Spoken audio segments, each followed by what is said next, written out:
नमस्कार मित्रांनो, परत मंथनच्या माध्यमातून चर्चा आणि संवाद घालण्यासाठी तुमच्या समोर आलो आहे. मंथनच्या माध्यमातून चर्चा करत असताना सामाजिक विषयांशी आपण जेवढी निकड गाठतो ना, सामाजिक निकडीच्या संदर्भातून जेवढं बोलतो, आज या सामाजिक निकडीचा मला एक खूप मोठा प्रश्न मागच्या 2 वर्षापासून या गोष्टीची जरा चिंतन वाटू लागलं आहे. चिंतन याच्यासाठी की सुरुवातीचा जो 2 वर्षाच्या अगोदर सुरुवातीचा जो कालखंड होता, तो कालखंड मी पाहत असताना की मला एक वाटलं की लोकशाहीनं दिलेला एक मार्ग आहे आणि लोकशाहीनं दिलेल्या मार्गाचा अवलंब करून आपला विरोध कुठेतरी स्थापित करायचा हा प्रयोग जनतेने निवडलेला असेल. परंतु जसा कालखंड उलटत चालला आहे आणि कालखंडांमध्ये याची अराजकता आणि याचा समाजावर जो पडणारा परिणाम आहे तो दीर्घकालीन आणि वेगळ्या पद्धतीने, विचित्र पद्धतीने पडतो आहे. जेव्हा तुम्ही सामाजिक परिस्थितीमध्ये या गोष्टीची अनागोंदीपणा होत असेल आणि अराजकतेकडे जर या गोष्टींना वळवलं जात असेल ना, तर सामाजिक नीतिमूल्यांची पायमल्ली कशा पद्धतीने केली जाते याचे प्रत्यक्ष उदाहरण तुम्ही टी व्हीवर पाहत आलात.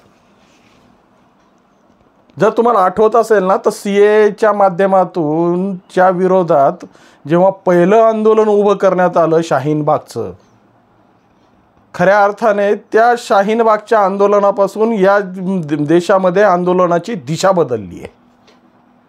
या आंदोलनाच्या माध्यमातून प्रत्येक अभिव्यक्ती स्वातंत्र्याखाली स्वतःची मक्तेदारी आणि स्वतःची अहमपणा हा प्रकर्षाने नोंदवण्याचा एक प्रकार सुरू झाला आहे. आतापर्यंत या गोष्टीला आम्ही सर्वजण फक्त एक सामाजिक संघर्ष आणि सामाजिक विचाराच्या माध्यमातून पाहत होतो.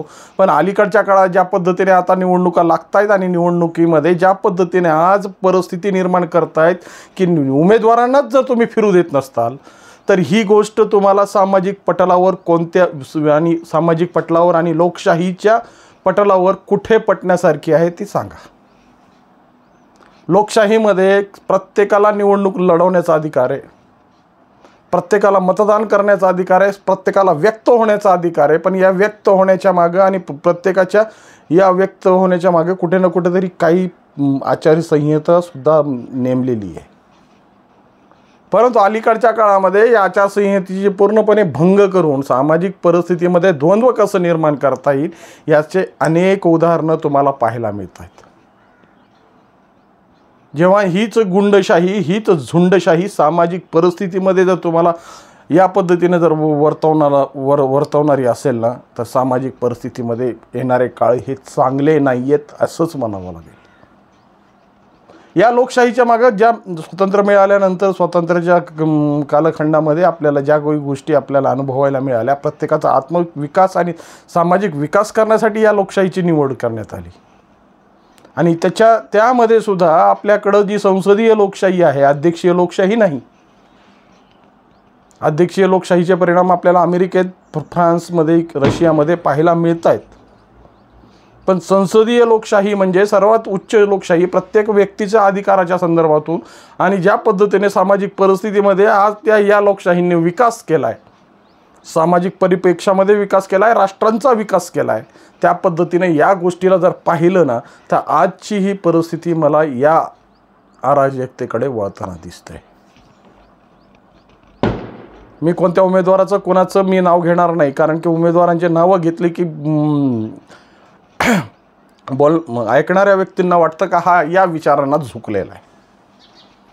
मला कोणाचे नावं घ्यायचे नाहीत किंवा कोणाला मोठं करायचं नाही आहे. परंतु मला जेव्हा एखाद्या उमेदवाराला तर तुम्ही समोर घोषणा देऊन तुम्हाला त्याला त्या गावातून परत जाण्याची जर वेळ आणत असाल ना, तर खऱ्या अर्थाने मला ही खूप मोठी शोकांकिता वाटते.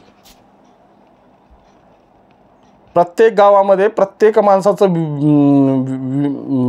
स्वतःचं मत मांडण्याचं, स्वतःसाठी मत मागण्याचं एक अधिकार आहे. हो, या लोकशाहीने दिलेले हे उदात्त अधिकार आपण कुठं पायमल्ली करतो आहेत ना, याचा विचार करा. मत द्यायचं का नाही द्यायचं हे तुमच्या हातात आहे.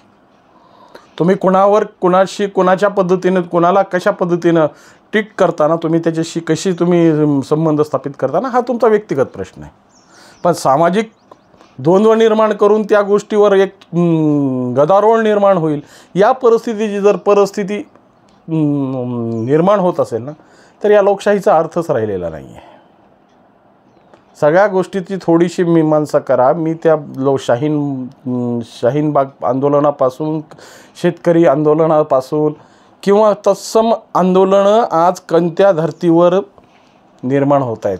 कदाचित 2 ते 3 महिने अगोदर अजून एक चांगला निर्णय घेतला होता की ट्रान्सपोर्टच्या या वाहन चालवणाऱ्या ज्या व्यक्तींना ज्या पद्धतीने दंडात्मक कारवाईची जी कारावास आणि त्याची दंड रक्कम जी वाढवली होती ना, त्याच्या विरोधात सुद्धा आम्ही उतरलो. का प्रत्येकाला सुरक्षित जीवन जगण्याचा अधिकार नाही आहे का? सुरक्षितता ही प्रत्येकासाठी कुठंतरी काहीतरी बांधली पाहिजे ना. का प्रत्येक गोष्टीमध्ये फक्त मताचा विचार करून मताच्या पद्धतीनं वळवण्याचा प्रयत्न जर तुम्ही सामाजिकतेत करत असताल ना, तर हे खऱ्या अर्थाने लोकशाहीला लावलेला डाग आहे. आणि हा डाग तुम्ही जर डोक्यावर मिरवत करून तुमची दबाव तंत्र जर वापरत असताल ना, तर सामाजिक परिप्रेक्ष्यावर आणि येणाऱ्या पिढीवर ह्याचे परिणाम खूप उलट पद्धतीने आणि विघातक होणार आहेत. एवढंच सांगतो. नमस्कार.